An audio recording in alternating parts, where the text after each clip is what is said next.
Having made its mark in Kenya's banking industry, Equity Bank is now focusing on the mobile money platform.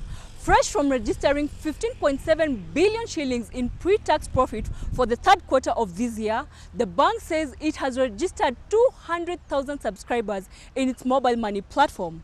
I spoke to James Mwangi, the CEO of the bank, on this and the company's strategy moving forward. Let's talk about the Thin SIM now. It has elicited a lot of reaction. How far are you on this? We have been given an conditional license, but CAK said for the next 1 year, they will be running alongside us. They will be observing, and that is how the 1 year concept came up. 2, we got confirmations from about 6 jurisdictions where Thin SIMs have been issued that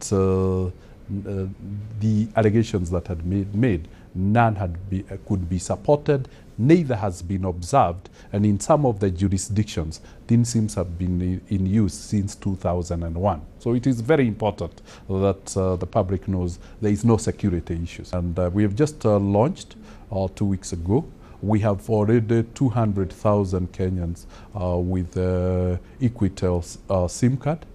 They are transacting. We are seeing up to 300,000 calls every day, up to about 200,000 SMSs daily, and we are seeing significant data flowing. But what is really exciting is that the 200,000 SIM holders, Equitel SIM holders, are now doing money transfer for free.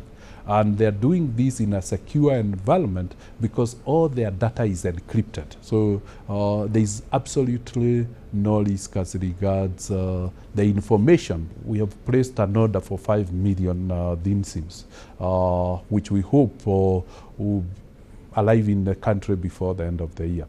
According to a report released by the Central Bank of Kenya, it shows that banks have performed really well in their quarter 3, almost surpassing their results for the full year in 2013. What is your take on this? What is really driving the regional or Kenyan banks, for that matter, is the level of economic activities. That when we see the massive infrastructure projects being executed, they pass through the banks. When we see, for instance, the 10,000 kilometer load program, which the banks will be guaranteed to finance the contractors, that will mean that level of activity, that level of funding. And it's not just funding, the level of all the transactions in the bank. When we see, for instance, the Kenyan economy being rebased and being said it has grown, the GDP has increased by 25%. It means, and that the GDP growth rate was not, after all, 4.7, was 5.7. It means there is too much economic activities happening, particularly in our informal sector, that is not being captured. And that is what, but unfortunately, it all passes through the bank.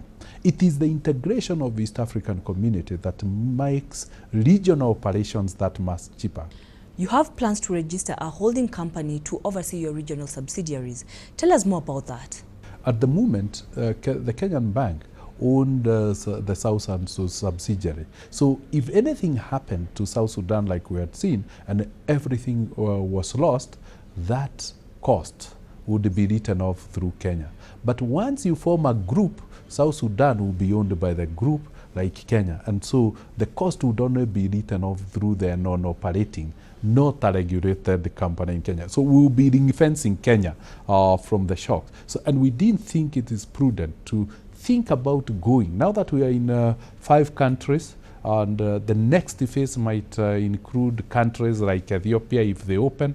If we go to Ethiopia, the chances of the Kenyans, the Equity Bank subsidiary in Ethiopia being bigger than Equity Bank in Kenya is real, because you are dealing with 90 million population as opposed to 43 million population in Kenya. So you don't want such an imbalance where a whole country like that is carried by the... So that is why we formed a group holding company, then will hold the shareholders' interest in each of the subsidiaries. The subsidiaries then focus on the operations, the core business, and the holding focus on investment decisions, capital allocation decision, governance decisions, oversight, and maybe shared services. And what's the next big thing for Equity? The next big thing is to ensure the 27 million Kenyans have given control, they are given freedom, they are given choice. And truly, within 5 years, we believe we will have transformed the telecom sector, we will have democratized the telecom sector, and we will have 5 or 4 telecoms coexisting. If you look at the moment, we have killed or almost killed the other 3 telecoms. That is not healthy for any market. It's not healthy for every entrepreneur, where you really try to monopolize a market. It's not good for the consumer, it's not good for the country, it's not good for... That is what we set ourselves to do.